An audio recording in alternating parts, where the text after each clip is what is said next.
Hello, and welcome to Grand Dukes of the West, Episode 48, The Road to Arras.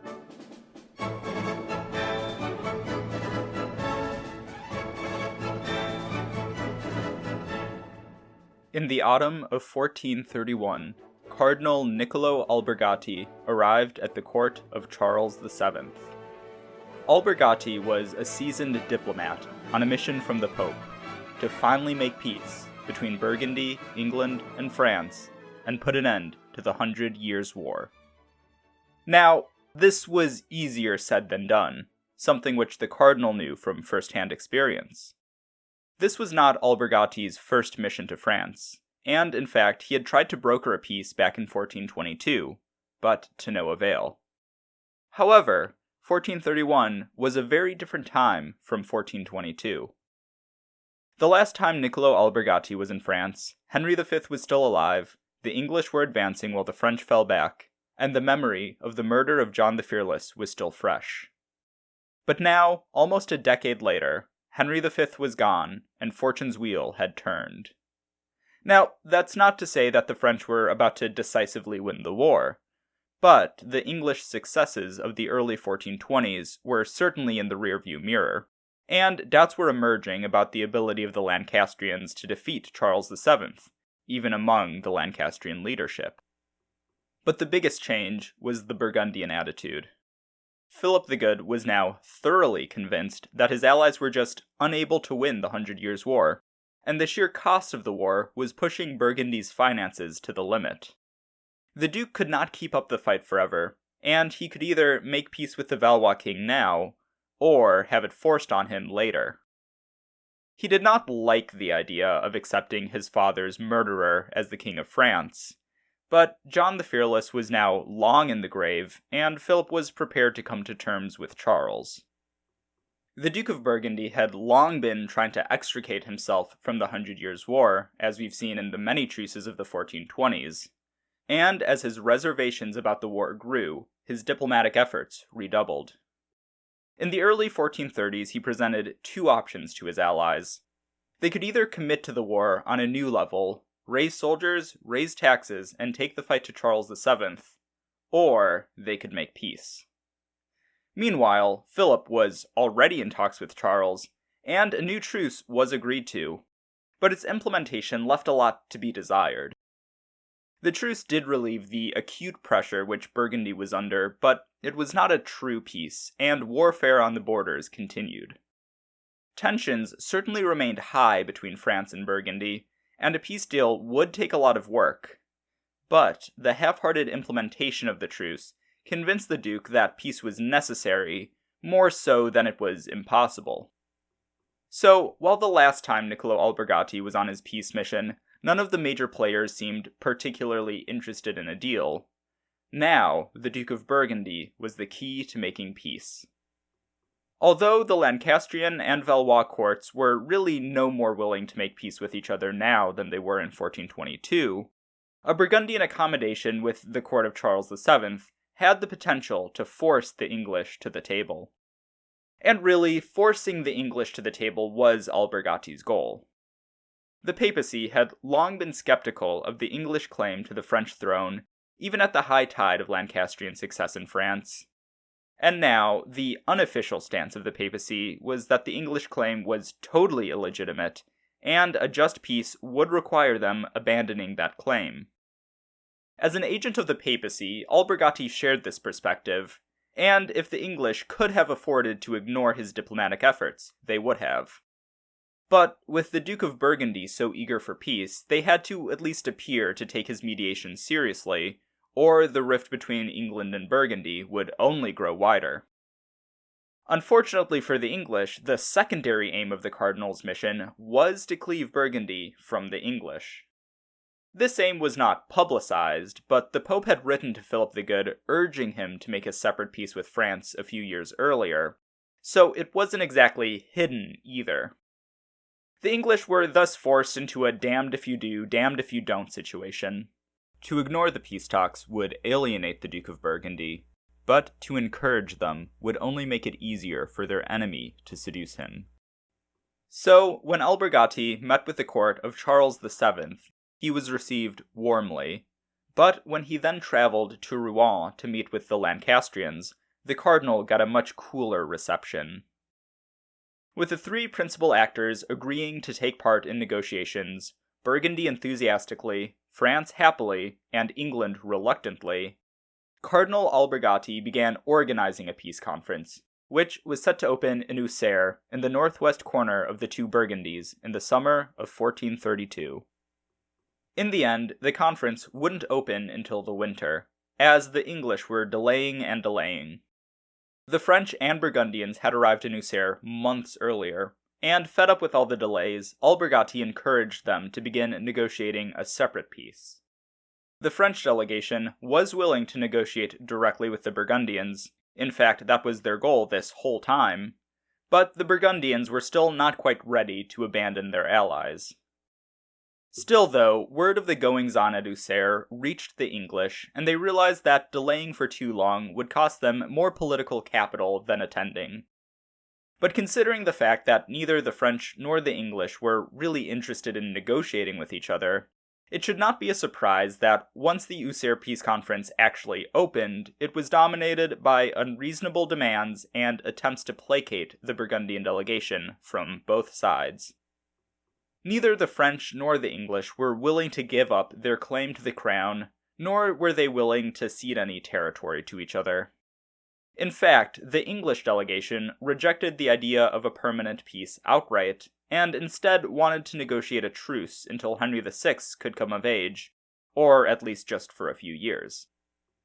While on the other hand, the French were willing to talk peace, they would not entertain the idea of a truce. Unsurprisingly, the peace conference at Auxerre went nowhere.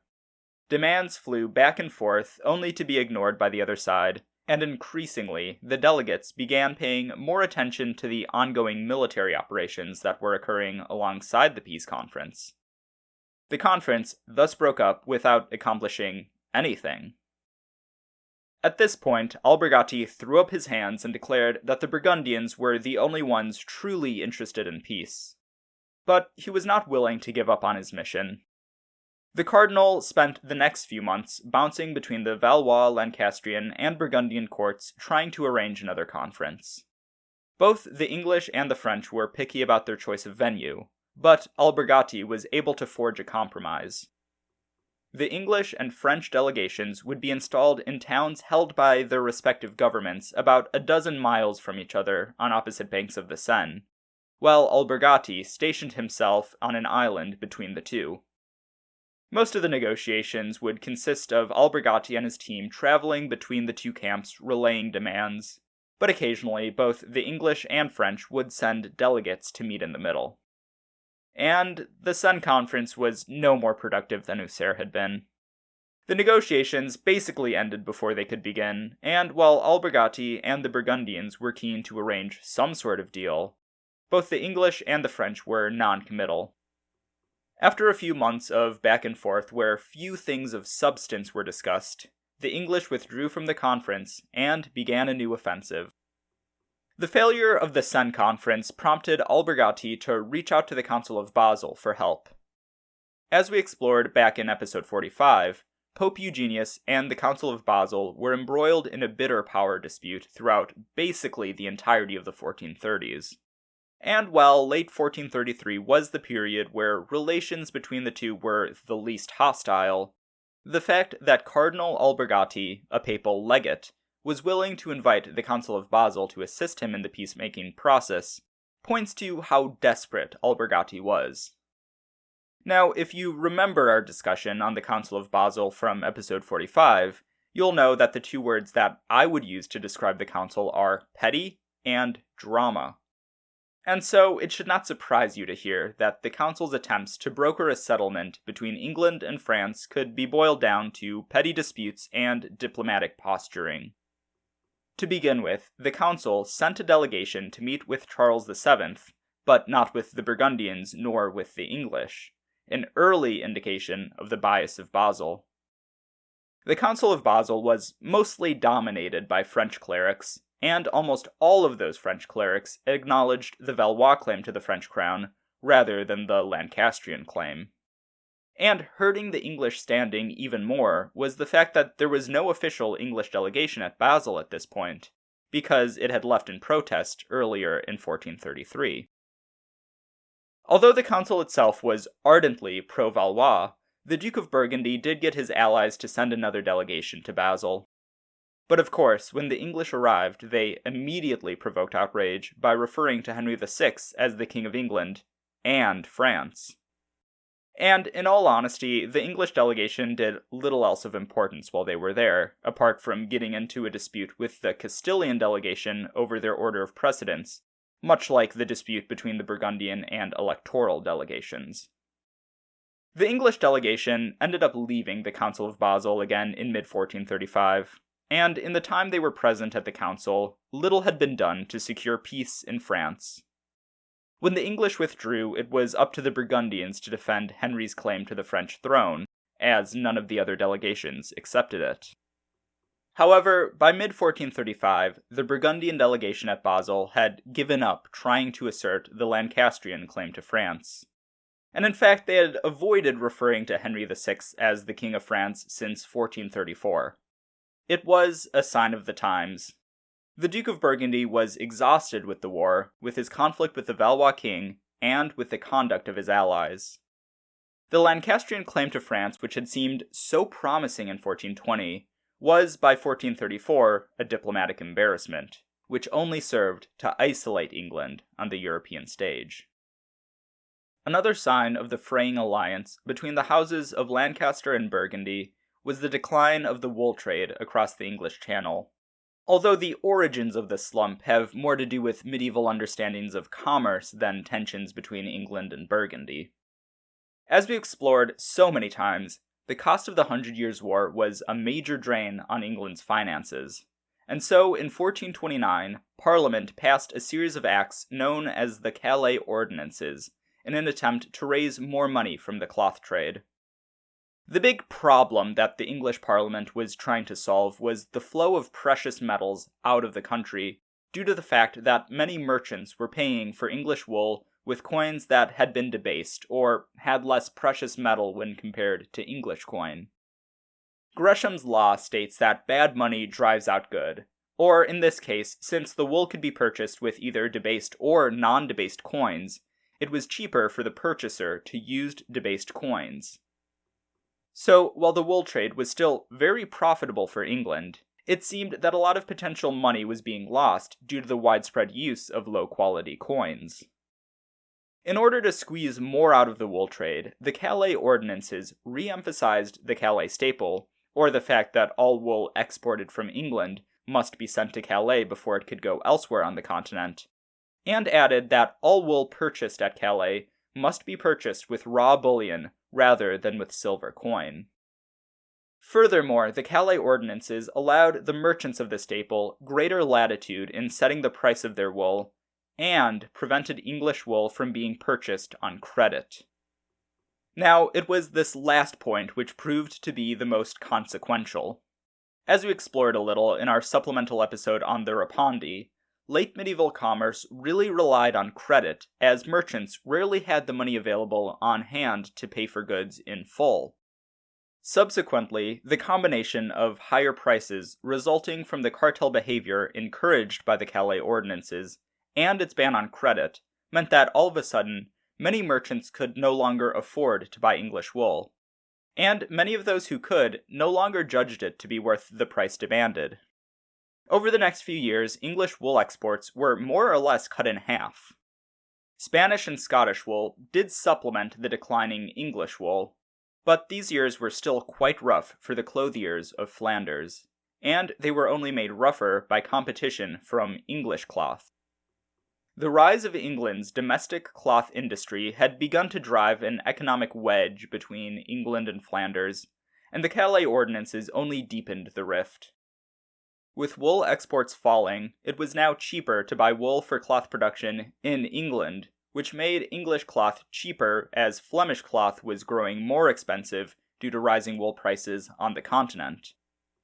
Flanders soon instituted a boycott of English cloth, and a few years later Philip the Good instituted an embargo of it for the entirety of the Burgundian Low Countries. This policy, while popular in Flanders, was embraced with less enthusiasm in the other parts of the Burgundian Low Countries. Holland, in particular, benefited from the carrying and finishing of English cloth, and many Dutch merchants simply ignored the embargo. The trade dispute triggered by the Calais Ordinances will continue over the next few years, and will grow more intense. So I'll pick up this thread in a few episodes when we explore Philip's domestic issues in this period. But I did want to at least introduce the topic, because as we continue to explore Philip's negotiations with the French, it's important to know that the economic relationship between Flanders and England was beginning to sour. That relationship had once been one of the most important ties binding Philip to the English, and now it seemed to be pushing them apart. As the economies of England and Flanders were reorienting in opposition to each other, the court of Charles VII was undergoing a reorientation of its own. How's that for a segue?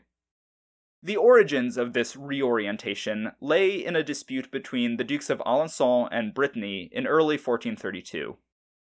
The Duke of Burgundy was still officially an English ally, but a non-committal and reluctant one. However, his feud with Alençon threatened to push him further into the arms of the English.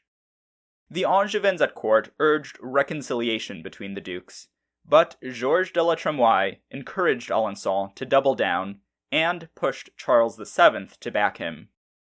If you recall, de la Tremoille's great enemy was Brittany's brother, Arthur de Richemont, so the influential councillor was keen to take any opportunity to knock the House of Brittany down a peg or two. However, the aforementioned pushing Brittany into the arms of the English did indeed happen, and Duke John V of Brittany was about to help the English launch an offensive into Poitou when Yolande of Anjou managed to broker a reconciliation between Brittany and Alençon, and by extension, Brittany and Charles VII. This reconciliation finally brought Richemont back to court after his years of exile, albeit with only a shred of his former influence, and marked the beginning of a resurgence of Angevin influence at court. The houses of Anjou and Brittany renewed their alliance from the 1420s. Yolande's youngest son, Charles of Anjou, the Count of Maine, began to play an ever-increasing role at court, and councillors with links to Anjou and Brittany began receiving more and more patronage. However, Georges de la Tremoille did not take his setback lying down, and was soon plotting to reassert his dominance. La Tremoille went about this without his usual tact, possibly because at this point his usual avenues of influencing the king were coming up short. Over the past few years, the councillor had employed the services of many mercenary captains to harass both the English and the Burgundians, and now he tapped one to harass Anjou. Now, this was not exactly beyond the pale, given how disputes at the court of Charles VII had played out throughout the past 15 or so years, but it did spark enough outrage that a number of neutral councillors and even some of La Tremoille's friends went over to the Angevins. Charles VII was beginning to pull away from his favorite councillor, but he was not necessarily about to desert him. So the growing anti-La Tremoille faction decided to force the issue. Shortly after the Anglo-French peace talks on the Seine fell apart, Georges de la Tremoille was arrested in the middle of the night. The councillor was sleeping in a room not far away from the king's, who was roused by the scuffle, but the Queen, Marie of Anjou, calmed her husband down and assured him that he was in no danger and that everything was under control. Charles VII seemed to accept this course of events, as he had done with all of the other tumults at his court, and allowed his favorite to be forced out without a fuss. When all was said and done, despite being stabbed during his arrest, things could have gone much worse for Georges de la Tremoille. The councillor, recovered, was allowed to retire from public life, and was not stripped of the vast wealth he had accumulated during his years of power. But those years were certainly over. Some historians have called 1433 the year of Charles's liberation. And it is true that from now on, no single councillor will dominate the king so completely ever again. Charles will still have his favorites, and his courtiers will still be quite powerful, but now the king was truly in charge of his own affairs. Still, though, the void left by Georges de la Tremoille had to be filled by someone, and Yolande of Anjou, Charles of Anjou, and the bastard of Orleans emerged as Charles VII's most influential advisors. Arthur de Richemont was also now returned to favor, although his influence was mostly confined to the military side of things, and his political power remained limited. This marks a break from the king's earlier pattern of favorites, as now his closest counselors were high nobles closely related to him, rather than middling nobles with careers in administration. For people at the time, this was seen as a return to the natural state of affairs, and we saw Philip the Bold make a similar argument when he was campaigning against the Marmosets. But while there were new courtiers in charge, the general direction of French policy didn't really shift all too much. I have read histories which claim that Georges de la Tremoille was holding Charles VII back, and his fall coincides with the recovery of French fortunes. And, to be honest, I don't really buy it. French military and political strategy basically remained consistent before and after La Tremoille's fall, and the biggest changes were the actual people in charge, the general attitude of the court towards the Duchy of Brittany, and an increased emphasis on fighting the English on the Western Front, i.e. Maine and Anjou. French policy with respect to the Duke of Burgundy changed little, and the peace terms offered to the Duke in subsequent negotiations were more or less the same as the terms offered when La Tremoille was in charge. Under Georges de la Tremoille, the general military stance taken against Burgundy was one of indirect confrontation. The royal army rarely took a stand against Philip the Good, but the royal court sent a number of quasi-independent mercenary captains to harass Burgundy. This military strategy was maintained until the summer of 1434, when Constable Arthur de Richemont saw off the English force campaigning in the Oise Valley and marched against John of Navarre and the Burgundian army in the Somme Valley, as we saw at the end of our last episode.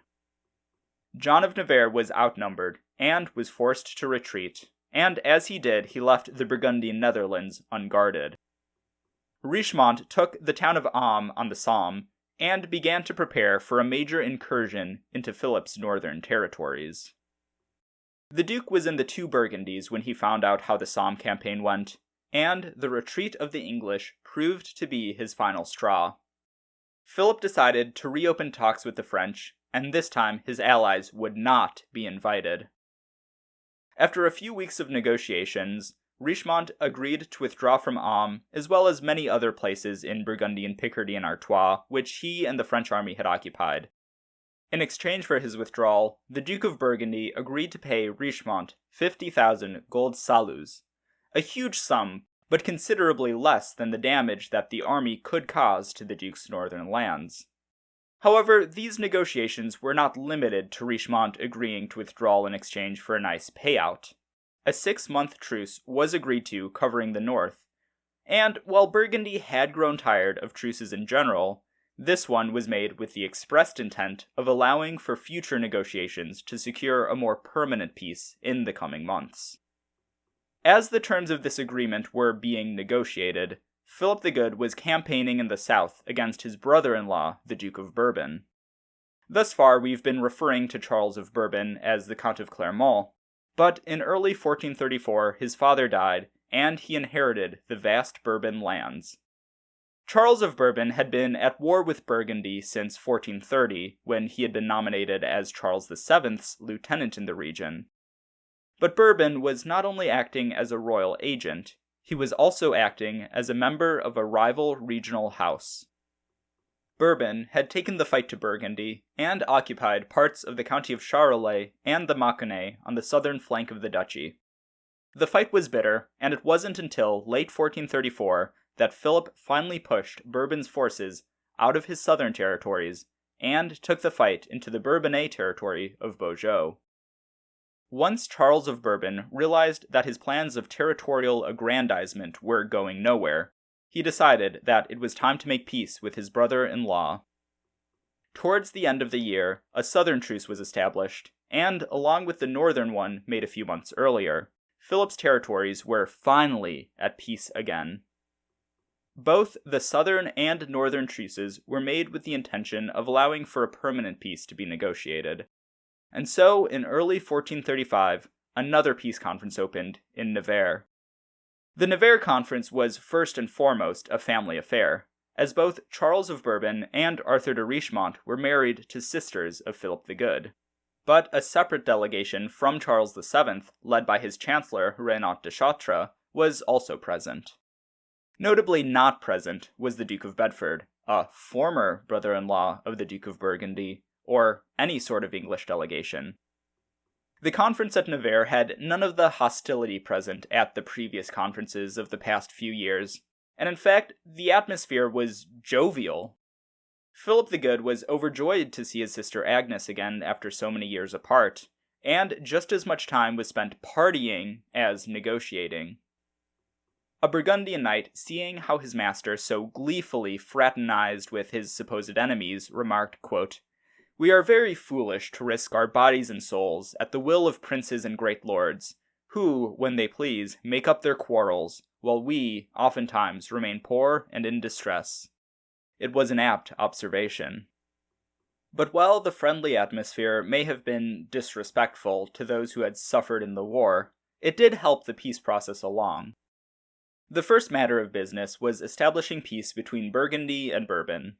The brothers-in-law put aside their differences, and from this point on, the Duke of Bourbon would be among Philip the Good's closest allies in France. Once the more private dispute between Burgundy and Bourbon was settled, the focus shifted towards the thornier subject of reconciliation between Charles VII and Philip the Good. The general terms offered to Philip were more or less the same terms offered in previous conferences. While the specifics still needed to be hammered out, Philip was to be confirmed in his territories, including those territories seized during the Civil War or granted by the English. A general pardon would be instituted on both sides, and Charles VII was to abandon any alliances he had made against Burgundy. Here we're specifically talking about his alliance with Emperor Sigismund. Furthermore, Charles VII realized that some concession to the memory of John the Fearless had to be made. No commitment was made at Nevers, but the royal delegation did insinuate that the king would be open to making amends for the murder of Philip's father. This was the biggest change from previous rounds of negotiation, as the king had thus far tried his best to blame others for the assassination and claim his innocence in the deed.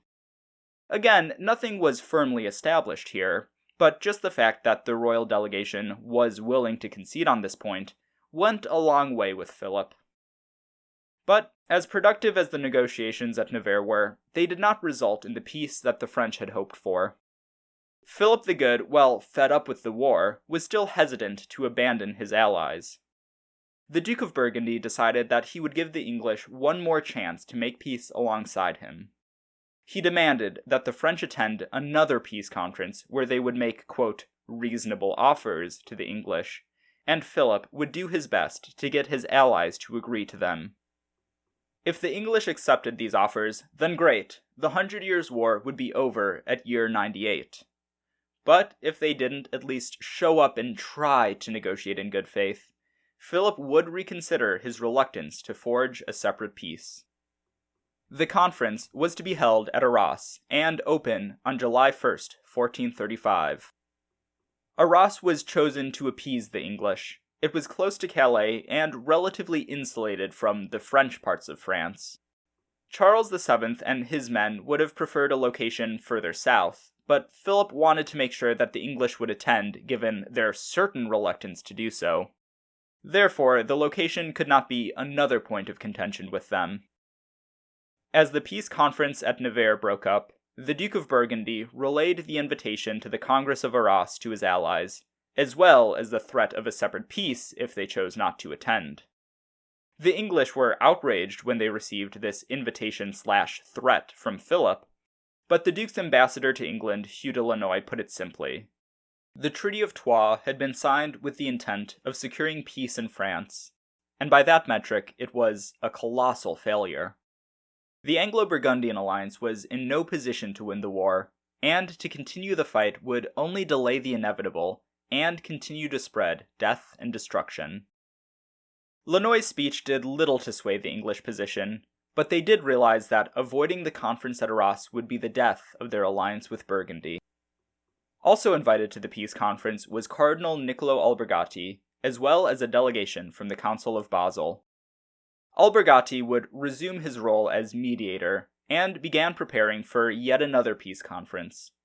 The Cardinal may have been more optimistic about the prospect of peace now, and he had a secret weapon which he could use to make sure that some sort of deal came out of Arras. At the end of this episode, we find ourselves basically where we started. Philip the Good is anxious for peace, but neither the French nor the English are. The French do want to split the Duke of Burgundy from the English, but Burgundy is hesitant to abandon his allies.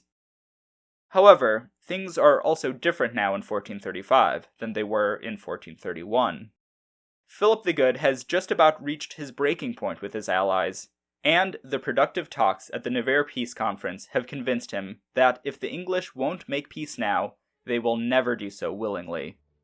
The Congress of Arras is about to open, and the 100 Years' War is about to reach another turning point. Thank you so much to my patrons: Christine, Duchesse de Nemours; Elliot, Graf von Kravenstein; Anthony, Comte de Chateauneuf-en-Auxerre; Preston, Comte de Saint-Fargeau; Mark, Comte de Meursault; Diana, Graf von Beersel; Mehmet, Comte Santerre; Chris, Comte de Semur; David, Graf von Bornum; Rosa, Comte de Germol; Elliot, Comte de Bussy-le-Grand; Quentin, Graf von Blasfeld; Tyler, Comte de Chamaret; Ian, Graf von Arenberg; Eric, Comte de Couche; David, Graf von Barland; Jonathan, Comte de Bazoches; Olivier, Comte d'Auxerre; John, Graf von Helmont; and to my Knights of the Duchy. If you want to join them, you can at patreon.com/ValoisBurgundy. If you want to support the podcast in other ways, you can do so by leaving a review in your podcast app of choice and telling your friends about the show. Both really help to grow the show and will earn you my everlasting appreciation. If you want to keep up with the show, you can follow me at ValoisBurgundy on Twitter or Blue Sky, or find Grand Dukes of the West on Facebook. You can also email me at granddukesofthewest.com and check out the podcast website for maps, images, sources, and more at granddukesofthewest.com. Once again, thank you for listening.